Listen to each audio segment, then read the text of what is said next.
कर देता है।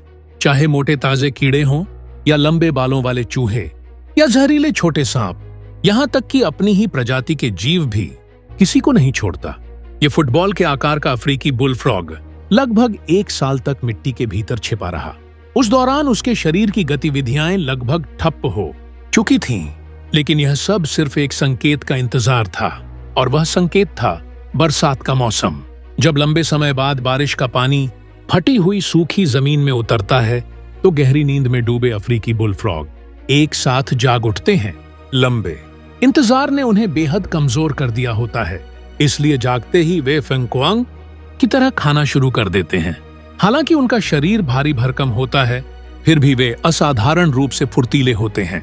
जैसे ही कोई छोटा कीड़ा पास आता है, पल भर में वह लंबी शक्तिशाली जीभ से लपेटकर मुंह के भीतर खींच लिया जाता है। लेकिन ये कीड़े तो बस भोजन से पहले की हल्की सी नाश्ता होते हैं। अफ्रीकी बुलफ्रॉग हर उस जीव को निगल सकता है जो उसके मुंह में समा जाए। इसकी जबरदस्त लड़ाकू क्षमता और विशाल शरीर के कारण कई शिकारी भी इससे दूरी बनाए रखते हैं। यह घात लगाकर हमला करने में भी माहिर होता है। मिट्टी में खुद को छिपाकर शिकार की राह देखता है। अब इसकी नजर इस छोटे चूहे पर टिकी है।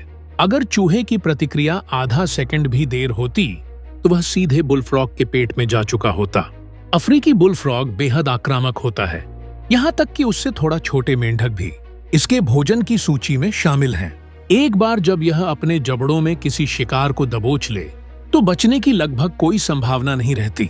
इसकी ताकत का राज इसके शरीर की बनावट में छिपा है। मुंह में दिखने वाले नुकीले दांत असल में जबड़े की हड्डी का ही विस्तार होते हैं। मजबूत खोपड़ी और शक्तिशाली मांसपेशियों के साथ यह ज्यादातर शिकार को कुचलने में सक्षम होता है। इसे चबाने की जरूरत नहीं पड़ती, बस दांतों से शिकार को कसकर पकड़ ले और पूरा का पूरा निगल जाए। बाकी जानवरों की तरह भरपेट खाने के बाद प्रजनन की प्रवृत्ति हावी हो जाती है। इस जलाशय में मोटे ताजे अफ्रीकी बुलफ्रॉग भरे पड़े हैं। इस समय नर बुलफ्रॉग क्रोधित पहलवानों में बंटकर देखना पड़ता है। अफ्रीकी बुलफ्रॉग दुनिया के दूसरे सबसे बड़े मेंढकों में गिना जाता है। इसका स्वभाव क्रूर और व्यवहार निर्दयी है, लेकिन अपनी संतान के प्रति यह एक बिल्कुल अलग ही रूप दिखाता है।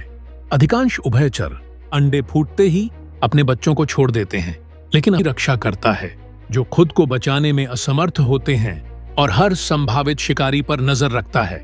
जैसे जैसे डर आने लगता है, लेकिन अभी एक आखिरी काम बाकी है, इन नन्हे टैडपोल्स को उनके नए घर तक सुरक्षित पहुंचाना, जब तक वे सभी सुरक्षित स्थान पर नहीं पहुंच जाते।